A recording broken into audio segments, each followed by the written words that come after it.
Perlawanan atau verset. Perlawanan atau verset yaitu upaya yang dapat dilakukan oleh penuntut umum maupun oleh terdakwa terkait adanya putusan sela yang dijatuhkan oleh majelis hakim atas keberatan terdakwa.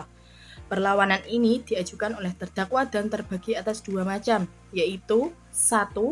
Perlawanan terhadap putusan hakim yang bersifat penetapan, maka perlawanan tersebut diajukan ke pengadilan tinggi sesuai dengan pasal 156 KUHP. Yang kedua, perlawanan terhadap putusan verstek, di mana perlawanan ini diajukan kepada terdakwa apabila pada sidang pertama hakim menjatuhkan putusan tanpa kehadiran terdakwa.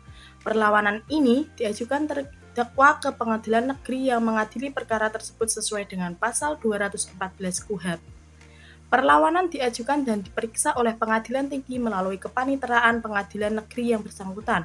Menurut M. Yahya Harahap, tenggang waktu untuk mengajukan perlawanan terhadap putusan eksepsi adalah A. Harus diajukan segera setelah pengadilan negeri menjatuhkan putusan sela sehingga pengajuan perlawanan harus bersifat spontan, yaitu sesaat setelah putusan sela dijatuhkan. B. Paling lambat pada hari putusan akhir dijatuhkan. Pihak yang dapat mengajukan perlawanan adalah penuntut umum dalam hal putusan sela menerima eksepsi kewenangan mengadili dari terdakwa dan atau penasihat hukumnya dan terdakwa dan atau penasihat hukumnya dalam hal eksepsi kewenangan mengadili yang diajukannya ditolak atau tidak diterima oleh hakim. Materi selanjutnya yaitu mengenai upaya hukum banding. Hal ini diatur dalam pasal 233 sampai dengan 243 KUHP. Upaya hukum banding adalah hak hukum yang dimiliki oleh terdakwa atau penuntut umum yang tidak menerima atau menolak putusan pengadilan negeri yang dianggap salah atau keliru yang diajukan ke pengadilan yang lebih tinggi. Banding merupakan bentuk protes ketidakpuasan secara hukum karena hakim di pengadilan negeri dianggap tidak adil dalam menjatuhkan putusannya. Menurut Yahya Harahap, tujuan undang-undang memberi kesempatan kepada terdakwa maupun jaksa penuntut umum untuk mengajukan upaya banding yaitu A. Untuk memperbaiki kekeliruan putusan tingkat pertama, B. Untuk mencegah kesewenangan dan penyalahgunaan jabatan, C. Pengawasan terciptanya keseragaman penerapan hukum. Yang boleh mengajukan permohonan ialah terdakwa atau kuasa hukumnya atau penuntut umum dengan syarat A. Bukan putusan bebas atau lepas dari segala tuntutan hukum yang menyangkut kurang tepatnya penerapan hukum dan putusan pengadilan dalam acara cepat, kecuali jika dijatuhkan hukuman perampasan kemerdekaan. B. Diajukan oleh penuntut umum atau terdakwa atau kuasa hukumnya. C. Diajukan dalam tenggang waktu yang ditentukan oleh undang-undang, yaitu segera sesudah putusan diucapkan atau dalam waktu 7 hari sesudah putusan diucapkan atau jika ia menggunakan kesempatan berpikir. Dalam waktu 7 hari sesudah diajukan permohonan banding, panitera harus mengirimkan berkas ke pengadilan tinggi. Selama perkara banding belum putus, pemohon dapat mengajukan memori banding. Sejak diajukan permohonan banding oleh pihak-pihak yang mengajukan banding, wewenang untuk menentukan tahanan beralih ke pengadilan tinggi. Dengan demikian, maka putusan pengadilan tinggi dapat berisi A. Menguatkan putusan pengadilan negeri, B. Mengubah atau memperbaiki putusan pengadilan negeri, C. Membatalkan putusan pengadilan negeri dan sekaligus menjatuhkan putusan sendiri. Upaya selanjutnya adalah upaya hukum kasasi. Kasasi berasal dari kata cesar yang berarti memecahkan atau membatalkan. Sehingga maksud dari kasasi adalah agar putusan terakhir yang bertentangan dengan hukum dapat dibatalkan.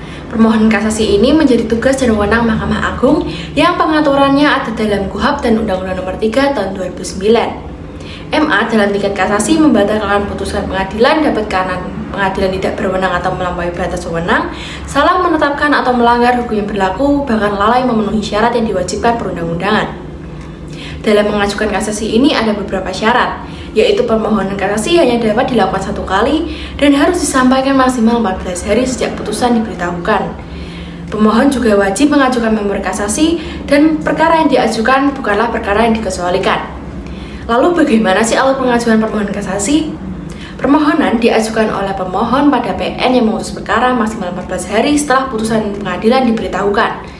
Maksimal 7 hari setelah permohonan didaftarkan, PN akan mencatat permohonan tersebut dalam buku daftar dan membuat akta permohonan kasasi.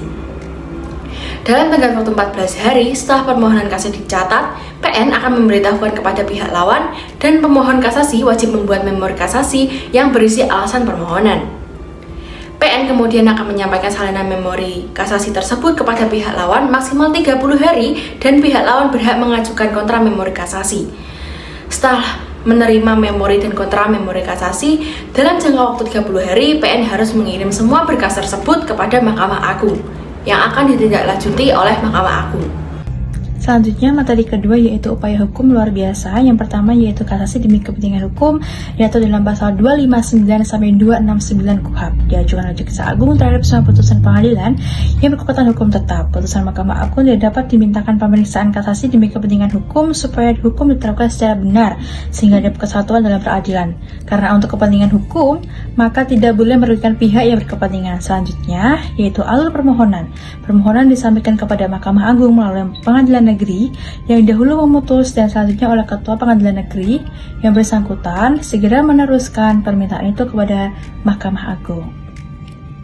Selanjutnya yaitu perbedaan upaya kasasi biasa dan kasasi demi kepentingan hukum.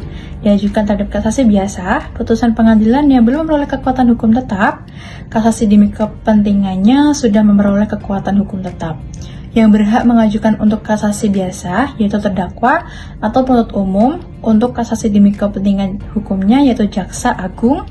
Tenggang waktu kasasi yaitu terbatas, yaitu 14 hari setelah putusan diberitahukan kepada terdakwa atau penuntut umum. Kasasi demi kepentingan hukumnya tidak terbatas. Pengaruh kepada terdakwa untuk kasasi biasa yaitu menjadi bebas atau menjadi terpidana. Untuk kasasi demi kepentingan hukum yaitu tidak ada pengaruh terhadap terpidana. Artinya meskipun putusannya memidana, namun terpidana tetap tidak perlu menjalani pidana, hanya statusnya saja sebagai terpidana. Yang kedua, ada peninjauan kembali. Peninjauan kembali diajukan kepada Mahkamah Agung melalui Panitera Pengadilan Negeri karena adanya ketidakpuasan seseorang terhadap putusan kasasi yang telah memperoleh kekuatan hukum tetap.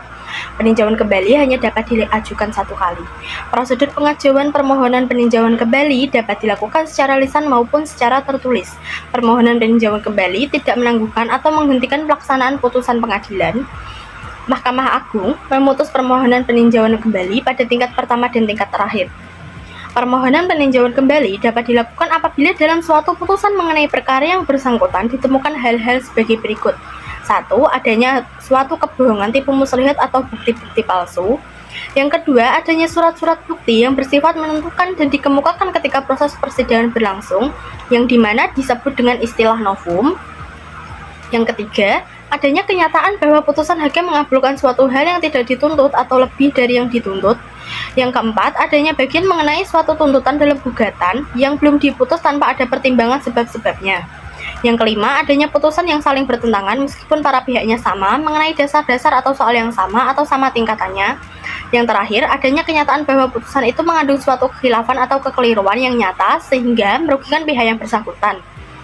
Terhitung selama 14 hari kerja sejak Ketua Pengadilan Negeri yang memeriksa perkaranya menerima permohonan peninjauan kembali, pihak panitera berkewajiban menyampaikan salinan permohonan peninjauan kembali kepada pihak lawannya.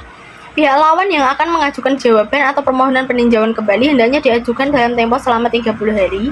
Jika jangka waktu tersebut terlampaui, permohonan peninjauan kembali segera dikirimkan kepada Mahkamah Agung.